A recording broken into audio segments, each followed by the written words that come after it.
السلام ورحمۃ اللہ وبرکاتہ۔ جی محترم بھائی نے لکھا ہے کیا خصی جانور کی قربانی جائز ہے، اور یہ بھی بتائیں کھیرے جانور کی قربانی جائز ہے یا نہیں۔ محترم بھائی یہ دونوں الگ الگ جواب انشاءاللہ عرض کرتا ہوں۔ یہ پہلی بات خصی جانور کے حوالے سے، بھائی اس بارے میں جتنی بھی روایات پیش کی جاتی ہیں وہ سندن ثابت نہیں ہے۔ ایک روایت اس بارے میں یہ پیش کی جاتی ہے سنن ابن ماجہ کے اندر 3122 نمبر پر، اور مستدرک حاکم کے اندر 7547 نمبر پر، اور امام بہقی کی سنن الکبریٰ جلد 9 صفحہ 267 پر، امام طحاوی کی شرح معانی الاثار جلد 4 صفحہ 238، اور اسی طرح مسند احمد کے اندر بھی جلد 6 صفحہ 136 پر بھی موجود ہے، اور 220 پر بھی آتی ہے، یعنی 2-3 جگہوں پر مسند احمد میں یہ روایت موجود ہے۔ تو اس میں یہ بیان ہے کہ حضرت عائشہ رضی اللہ تعالیٰ عنہ اور ابو ہریرہ رضی اللہ عنہ کہتے ہیں جی ان سے روایت ہے کہ جب نبی علیہ السلام قربانی کا ارادہ فرماتے تو 2 مینڈے خریدتے جو خوب موٹے تازے صحت مند سینگدار خوبصورت و خصی ہوتے تھے، پھر انہیں ذبح کر دیتے۔ تو بھائی یہ روایت بھی سندن ثابت نہیں ہے، اس لیے کہ اس کی سند کے اندر ایک تو سفیان ثوری ہے، وہ تدلیس کر رہا ہے، مدلس ہے، یعنی اس کا آنا ہے، تو اس لیے سفیان ثوری کی تدلیس ہے۔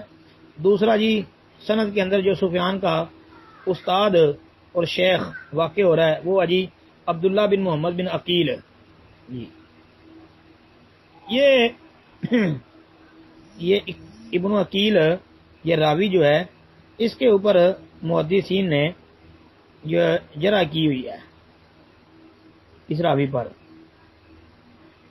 اس پر جمہور محدثین نے کلام کیا ہے، جن میں جو ہے امام ابن معین رحمہ اللہ، امام اکیلی، اور اس کے علاوہ جو ہے ابن الجوزی، امام دار قطنی، امام یعقوب بن سفیان الفصفی، اور امام نسائی، ابن خزیمہ، حافظ ابن حجر اسقلانی رحمۃ اللہ علیہ، اور بھی کئی اہل علم ہیں جنہوں نے ابن عقیل پر جرح کی ہے۔ تو یہ تو بھائی اس کی وجہ سے یہ روایت ثابت نہیں ہے۔ اس کے علاوہ جو ہے اور بھی روایتیں بیان کی جاتی ہیں خصی جانور کے حوالے سے، تو خصی جانور جو ہے اس کی قربانی نبی علیہ الصلوۃ والسلام نے نہیں کی۔ سنت سے ایسی کوئی بھی دلیل نہیں ملتی کہ جس میں یہ ہو کہ اللہ کے نبی نے خصی جانور کی قربانی کی ہو۔ البتہ یہ بات یاد رکھنا، اگر کوئی بندہ خصی جانور کی قربانی کر لیتا ہے تو اس کی قربانی درست ہوگی۔ کیوں؟ اس لیے کہ شریعت اسلامیہ نے خصی ہونا اس کو عیب قرار نہیں دیا، یہ یاد رکھنا، خصی ہونا کوئی عیب نہیں ہے۔ اگر کوئی بندہ خصی جانور کی قربانی کر لیتا ہے تو اس کی قربانی درست ہوگی، کیونکہ یہ عیب نہیں ہے، شریعت نے اس کو عیب قرار نہیں دیا۔ باقی اس کو سنت نہیں سمجھنا چاہیے، یہ بات یاد رکھنا۔ السلام علیکم ورحمۃ اللہ وبرکاتہ۔